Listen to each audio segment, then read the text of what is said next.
Alright guys, these are my thoughts on Dino Fury. This is the Dino Fury review. Welcome to my review. The one thing I want to say I like about Dino Fury off the bat is, especially in season 2, is that we are getting more complex storytelling, more long-term storytelling, and we're not getting the Rangers' problems being solved all in one episode. I am glad that they moved away from that in season 2 because that's one thing that bothered me in season 1. How the Rangers would have this problem that cannot be realistically solved in one episode, Like, it really bothered me. Especially the whole saga of when Ion returned and had an issue with Sato because of his decision making from the past and decides that he should be team leader, and they solved that all in 2 episodes.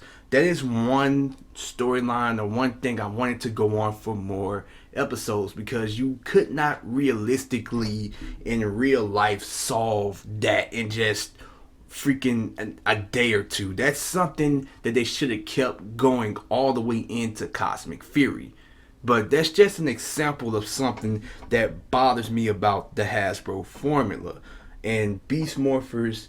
And in the first season of Dino Fury, I hated the lessons of the day, and I hated huge problems being solved in one episode. It's just not realistic to me, and it's just kind of rushed in my opinion. But let me get off of that and talk about some other things that I probably have not liked about Dino Fury. Another thing that I did not like about Dino Fury is the theme song. I hate it because it's just a techno auto-tune trash. I'm sorry. I'm a musician, so I may be a bit more harsh on this theme, but it just does not do it for me, guys. I'm sorry. I listen to a theme like Dino Chargers and Dino Thunders, and those 2 themes destroy this theme and they eat it for breakfast. I still don't understand to this day why the hell they had a techno theme for a show based on dinosaurs and knights, but whatever. And another thing, speaking of knights, we don't really even get the knight theme honed on that much in this show. It's kind of an afterthought. I thought that Dino Fury would stand out a bit more with the knight theme, but they just shoved it to the back. It's mentioned that Sato was a knight, and we get like a little focus on it, but they don't really go all in with the knight thing. So, for everybody that wanted a knight theme, I am so sorry. They tried to incorporate it in there, but the execution was just off for that. Maybe we will get a night theme PR season if they are to continue doing adaptations, because rumor has it that Sentai is doing a medieval theme season next. So who knows? We may end up getting that night theme show that we wanted. But if you guys come to this show expecting it to focus on knights ethics and what it is to be a knight, then you're going to be disappointed. And as I said before, the lessons of the day thing, especially in season 1, was just so shoved down your throat. I hate the lessons in the day. The thing that I like about season 2 is they found a nuanced way to insert the lessons of the day in the show. It wasn't just the show continuously telling you, you should do this, you should do that, you should feel that way. Like I said, this show should be trying to educate kids, not talk down to them. And at times during the Hasbro and Neo Saban era, I felt like the show was talking more down to kids than actually educating them on anything. The thing is, when I was a kid, I didn't like to be told, you have to do this, you have to do that. No. I liked when adults would find a nuanced way to teach you a lesson rather than shoving something down your throat. Because if something is shoved down your throat, you're going to rebel against it 10 out of 10 times. So I do like in season 2 that we are moving away from the lessons of the day being shoved down your throat. Thank you, Hasbro. That's what I'm talking about. I give them a hand clap for that. Another thing that I did not like about this show is I felt like the dialogue got worse in Dino Fury from Beast Morphers. I felt like the dialogue was finally starting to pick up, finally starting to feel more realistic, and finally starting to get rid of those lame ass puns. But it feels like they devolved the dialogue back to what the Neo Saban era was, with the lame ass puns and the childish ass conversations that the Rangers had. I am hoping that they, now, without Nickelodeon's guidelines hampering them, in the new era of PR, improve the dialogue. I will say this. Towards the end of Cosmic Fury, the dialogue did get better. So I am hoping that they keep that up. Because I love when this show is having nuanced conversations, realistic conversations, adult conversations, and not throwing lame ass puns in the battles 24/7. I just want to see the battles play out sometimes. Just have the Rangers shut the hell up. Why do we have to hear them say these corny ass puns?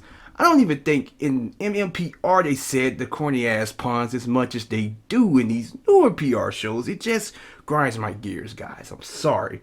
Just because, I don't know. I've just seen them incorporate dialogue a lot better. Maybe I'm just spoiled a bit, guys. The worst episode for this whole show. And I mean, this show hasn't had any insultingly bad episodes, but it's this one that sticks out to me, guys. Is when the Ravkonians come to Earth and Sato discovers that there were Ravkonians out in the universe after their planet was presumably destroyed by the sporks. And they want to conquer Earth because they feel like humans are destructive and humans cause havoc in between one another. It's just so hypocritical coming out of their mouths when they literally had whole entire wars and battles on their planet. And it's also their fault that their planet was destroyed by the sporks beast, presumably. So I don't understand why they're sitting up here trying to ridicule Sato of why humans are so bad when y'all have done the same shit. But I rest my case. Whatever. Let's move on to the last thing I don't like, and then we're going to get into the review.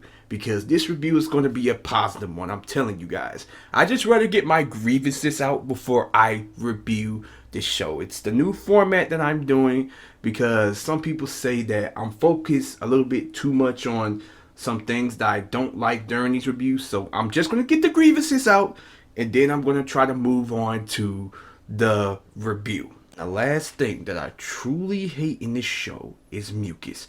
I cannot stand her. She is one of the most annoying villains in PR history to me.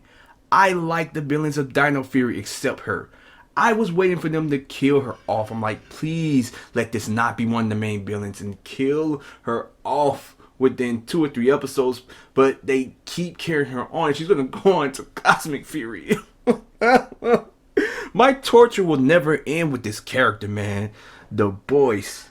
And then plus they give her all of the puns. Like, if you guys thought the Rangers say lame ass puns at time, boy, wait till you meet Mucus. She spits lame ass puns out 24/7, and it will annoy you and make you want to rip your fucking ears off. But let me not talk about that too much, but I'm just gonna get it out the way. I do not like Mucus, and I hope they kill her off early in Cosmic Fury. I hope Lord Said punches the shit out of that goddamn character and they just die, because I'm telling y'all, I can stand a lot of PR characters that annoy me, but this one is so unbearable, man. I'm telling you guys. I'm done. Let's get to the review of Dino Fury, and let's talk about our Rangers. Sato to me is one of the better Red Rangers that we have seen in this modern era. I enjoyed this character from start to finish.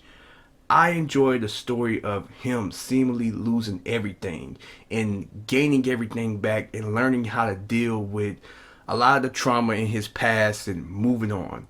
And his decision towards the end of the show is something that is very heroic and something I respect. He risked his life for his team, and I felt like he grew with this team and became a better leader throughout the whole entire show.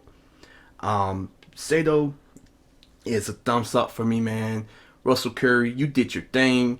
I'm glad to see a brother shine. He did his thing with this role. Um, I know they were kind of throwing shade at, Russell Curry's rapping, but the acting ability, man, it's there. It is there, man. He did a excellent job with this character, and I can't wait to see where they go next with Sato. Let's move on to Ali. Ali to me is one of the most divisive characters in the show. You're either gonna hate Hobby or love him, but I'm somewhat indifferent on this character. I do like that, he's very intelligent and a lot of his inventions do factor into a lot of the Ranger battles, and some of his inventions do help solve a lot of their problems. I do like that, and I love that his mother is constantly there supporting him, and I love that they bond through technology and inventions.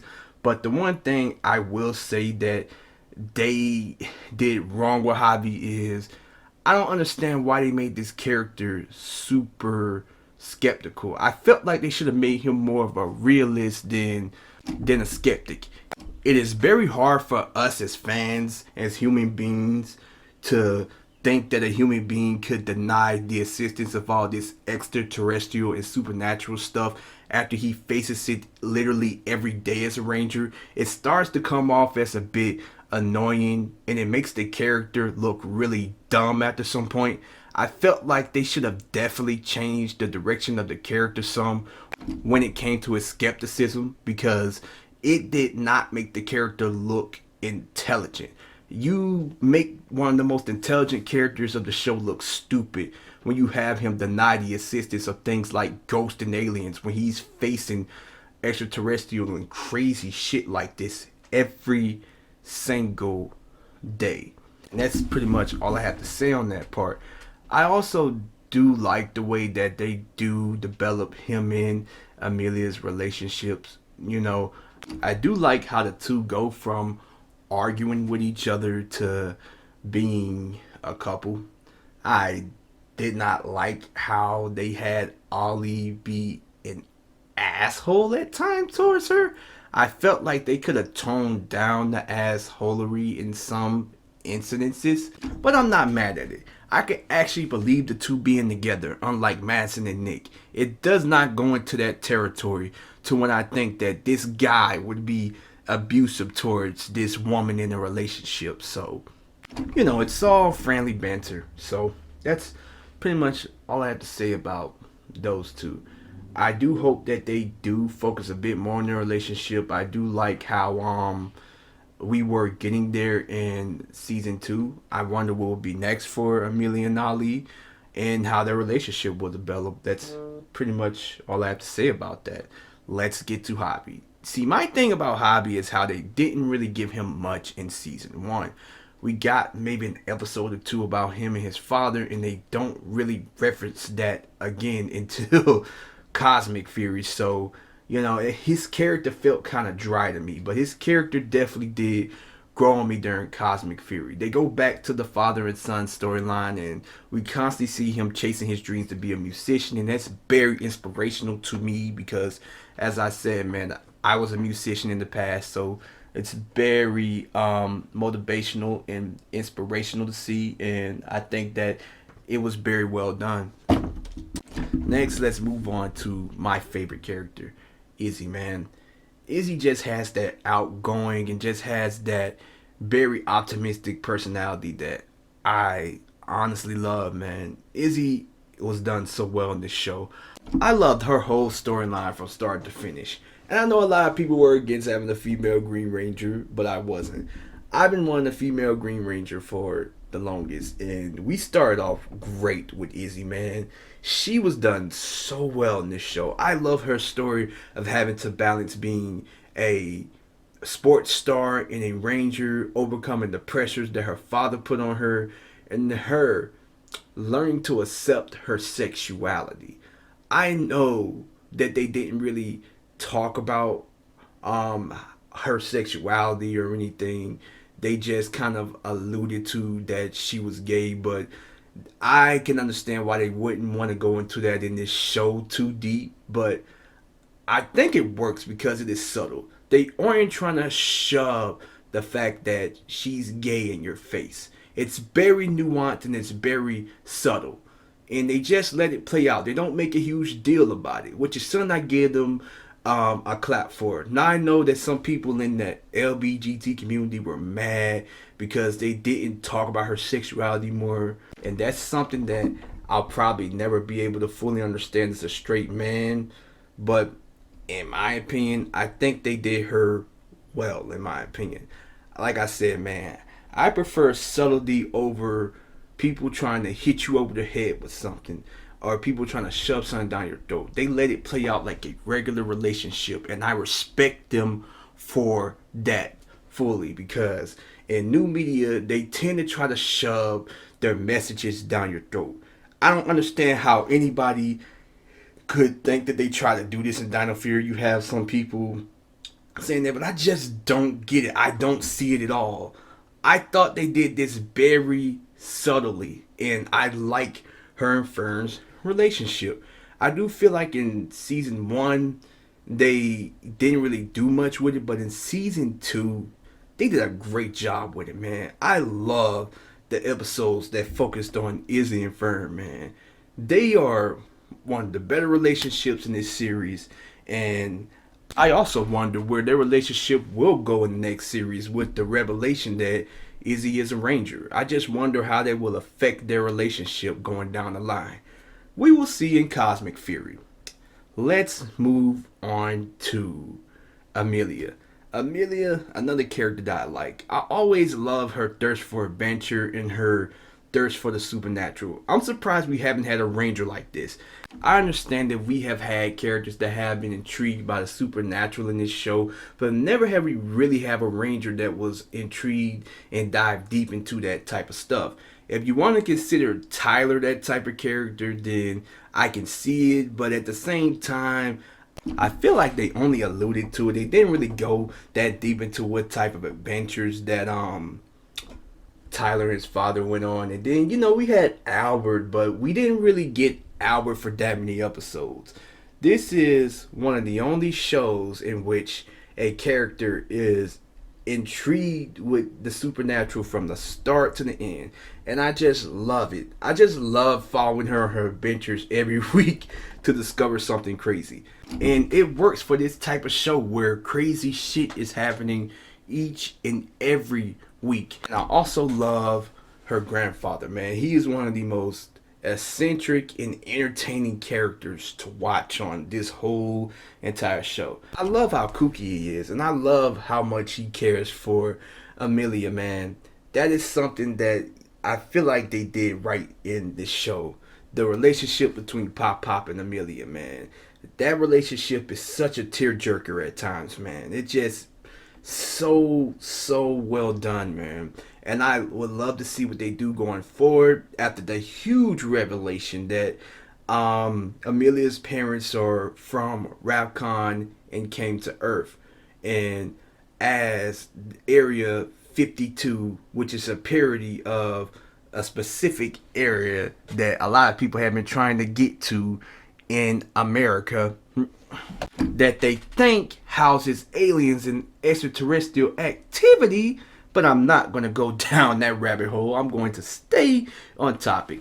I do love the storyline that they built up for Amelia, with her trying to discover her parents, and her discovering that her parents are not from Earth, and that, Pop isn't technically her grandfather. But, I love the lesson that you don't have to be related to somebody to be family at the end of the day.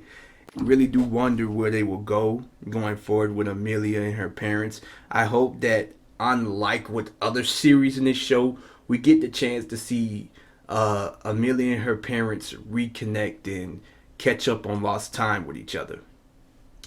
Let's get to my boy Ion. Ion is my second favorite character, man. I just love how energetic and how fun of a character he is, man. He is the life of the party. To me, he is the modern day Zack Taylor, man. I just love how this actor, Jordan Fight, thumbs up to that brother too, man. I just love how much energy he brings onto the screen, man, and how much more exciting he makes this show, man. His expressions and his mannerisms are communicated very, very well. Like, he is one that I see out of all of the cast in this show. And I love this cast, but he's the one I see really going on to doing really huge things in the future, man. That guy has so much potential, bro. I love what he does with this character, dude. How just exciting he is, how intrigued he is by Earth customs, how everybody is wants to go and focus on the mission every day, but this guy just wants to have fun and live in the moment while he's on Earth, while protecting it at the same time. So, you know, I do like Ion, man. The only thing that I wish they did with Ion better is his initial introduction. I just feel like that storyline should have been given more time with the revelation that it was Sato's plan that destroyed their planet. I do feel like Ion should have been leader for a longer time. We should have seen Sato struggle more with the decision that Ion made to take over the team and the decision that he made years ago. I just felt like there should have been a more traumatic moment for Sato than what it was. But that's all I have to say about Ion. Most of my favorite episodes include him and Izzy in this show. So yeah, that's all I have to say about Ion. Solon, I wish you would have got more backstory on her. I really don't have that much to say about her character, man. She's not really the mentor. Her only purpose pretty much is to give the Rangers new weapons and help them make new weapons. Nothing else in this show.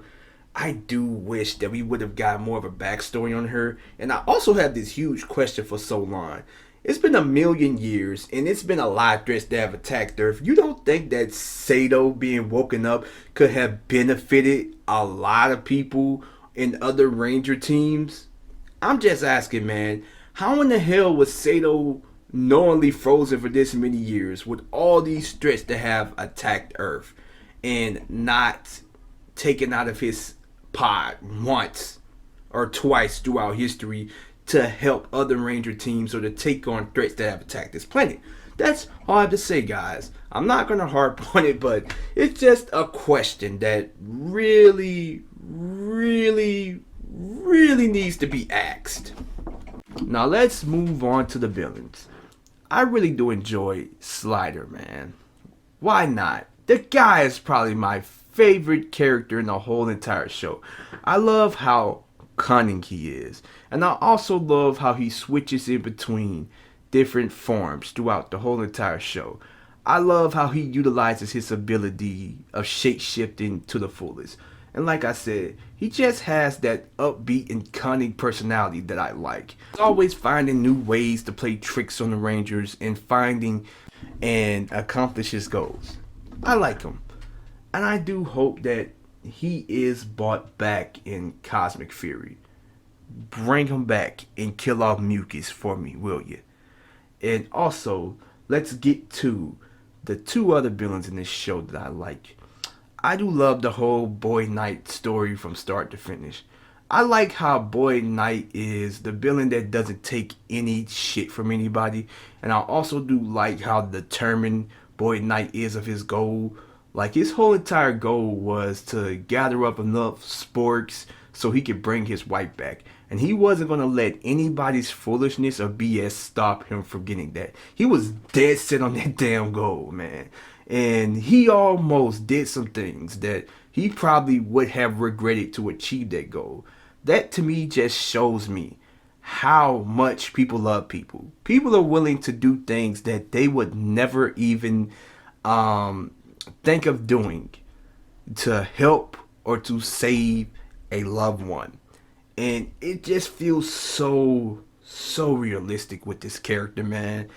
And like I said, dude, now that he has turned good and he's going to be reconnecting with his daughter and wife, hopefully we get a lot more from his character in Cosmic Fury. I'm very excited for that, man. I'm hoping that we really, go deep into that that character in Cosmic Fury, and we also go deep into Boyd Queen, which is another character that I like in this show. I just love how they introduce her as this character that is bent on revenge, and this character that will take out anybody that gets in her way. Even Boyd Knight, like that, she had me shook. Like, this character was menacing as hell when they introduced her, man. And that's when I knew that season 2 was going to be better than season 1, because her goals were way darker than Boyd Knight's. She was not bullshitting whatsoever, man. The day she stepped on the scene and she's like, I'm gonna make these motherfuckers pay for what they did to us. They imprisoned us and they made us their lab animals. I'm about to make all of these motherfuckers pay. And I don't give a damn how you feel, Boyd Knight. If you get in my way, you my enemy too. And that was the moment she became one of my favorite female villains of all time. And that is the moment where, to me, the show really picked up in season 2, because the Rangers were even like, damn, this woman ain't no joke right here. We might want to watch out for her. She literally had Boyd Knight, one of the toughest villains in this series, running and hiding. And then she made him her servant. That's how you know that this woman right here was nothing to be fucking with. And I also do love what they did with her in the end. As I said, I like the whole revelation that Boyd Knight and Boyd Queen were Amelia's parents all along, man. I cannot wait to see what they do, as I said, with this revelation, man. I do love how it is Amelia, her child, who helps her see the error of her ways and turn to the good side, the light side. And now we're going to have a storyline, hopefully, in which they are reconnecting and catching up for lost time. So, yeah, that's all I have to say about Boyd Queen. Now, let's get to Lord Said. I do love the way they brought back Lord Said. It was very genius how they did it, man. They did it in a way in which was intelligent, and in a way that did not hurt the continuity of the show. Lord Said, I just love the way he was utilized in this whole series. Lord Said was so powerful and so menacing that it took a whole Morphin Master to stop him. Like, this man was on one, man. Already knew the day that Lord Said was brought back that the Rangers were going to be in trouble. Felt like that this was the Lord Said before his marriage to Rita. Evil, cold, and calculating. Every single step he took, you felt like shit was about to go down. And that's the way they treated this character. I hate that Robert Axelrod couldn't have been brought back. Rest in peace to him, because I would have loved if he could voice Said one more time. But the voice they did use did take some time to grow on me. I wasn't really a fan of it. I just felt like this guy was trying to do an impersonation rather than trying to do a good voice at first. But over time, the voice did grow on me, y'all. And I begin to just say, man, Dino Fury is really doing something that Super Megaforce can never do. And that is incorporate legacy characters the right way. It is revealed that Lord Said will be back in Cosmic Fury, and I'm very excited to see what they do with him. I hope that Lord Said is included in the anniversary special, and that the Mighty Morphin Rangers stand side by side with the Dino Fury Rangers and they fight him together. That's what I hope, man. The direction of Lord Said is very intriguing in this show, and I can't wait to see where it goes, in all honesty. Alright guys, let's talk about the last thing about Dino Fury, and it is the lore. At first, I did not like the inclusion of the Morphin Masters because I felt like it raised more questions and affected the continuity than gave answers. But as I have watched the series, I do feel like they did their best to incorporate these characters, man. I do like how they explain why the Morphin Masters have not been more involved in things because they took a vow not to get involved in human affairs, even though they technically have in a way, but I'm not gonna harp too hard on that because we have this problem with gods in every single show. They always say how they are not going to get involved in human affairs, but they have in some shape and form. So I'm not gonna go too hard on it. I do like how it was the Green Morphin Master who went against their rules and was doing things that she was supposed to do over time, and they were about to really punish her. Like they were really about to imprison her. I do like how she stood her ground and said she did what she had to do to ensure the safety of this planet at the end of the day. And also, if you guys want to read more up on the Morphin Masters, because I can understand they didn't really have that much time to go into the Morphin Masters in this show, do go check out the comics if you consider them canon, because some people don't really consider them canon, but I do consider the comic books somewhat canon, so it's whatever on that. But let me get back on topic. I do like how they use the Morphin Masters to answer a lot of questions that fans have had. The fact that the Green Morphin Master got involved in Megaforce does not make the legendary battle any better. It is still one of the worst anniversary things that this whole entire series has ever did. But they did answer a question that people had about the legendary battle, so I give Hasbro points for that. I also give them half a point for giving us an explanation on all of the ancient artifacts in PR. I do wonder though, there's one big question that people have been wondering. What powers did the Morphin Masters create and what powers didn't they create? Now you're going to have people debating this and going at each other about this forever, but I give Hasbro points for at least trying, because I cannot imagine Neo Saban. Hell, I can't even imagine Saban trying to do this. I can see Disney trying to do this, but Neo Saban and Saban, nah, I couldn't imagine them taking a huge risk like this with the Morphin Masters at all, guys. Like I said, man, I am intrigued to see what they do with the Morphin Masters going forward, and I hope that they do answer more questions about them going forward. And I hope that we do get, a bit more backstory on them. And like I said, I hope we do get a bit more clarification on what power sets they did or didn't have a hand in creating. And lastly, I do like how they were involved in the last battle.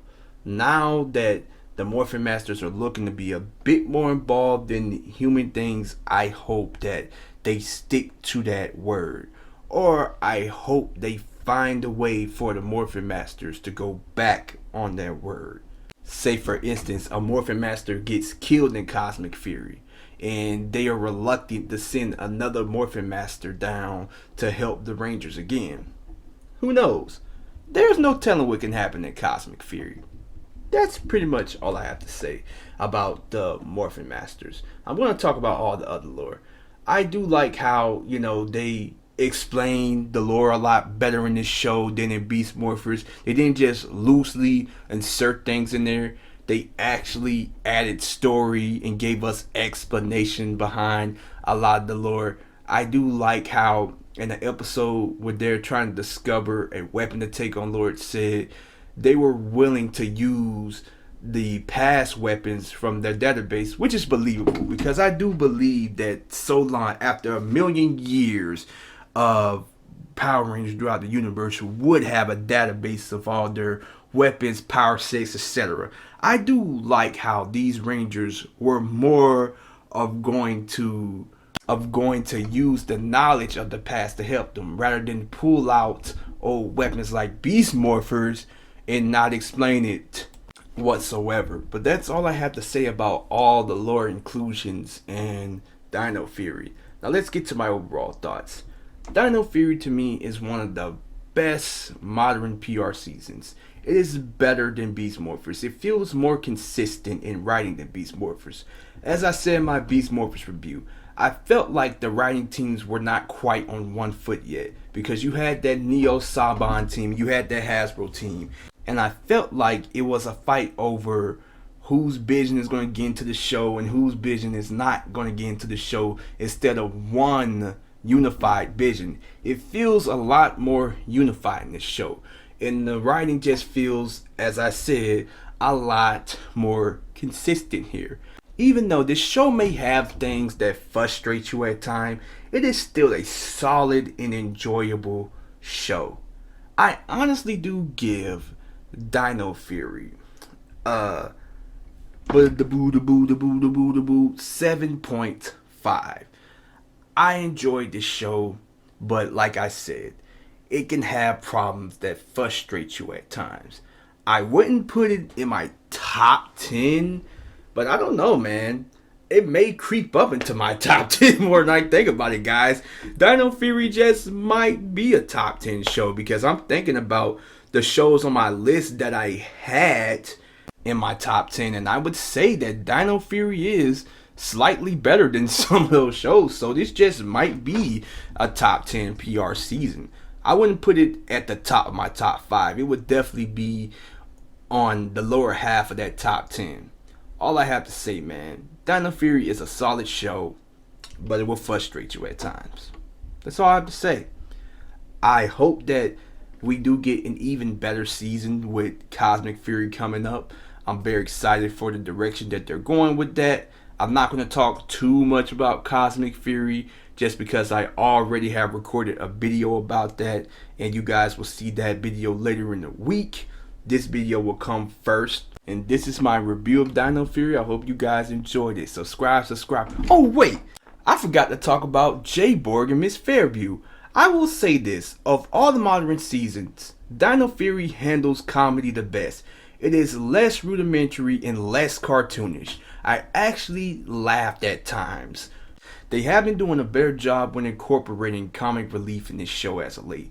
I have not liked it in PR in a while. I have not liked comic relief because I felt like it was so cartoonish and so preschool that the audience that they were targeting wouldn't even like it. So I give this show a thumbs up for incorporating comedy better. That's all I have to say, guys. I hope you enjoyed this review. Subscribe.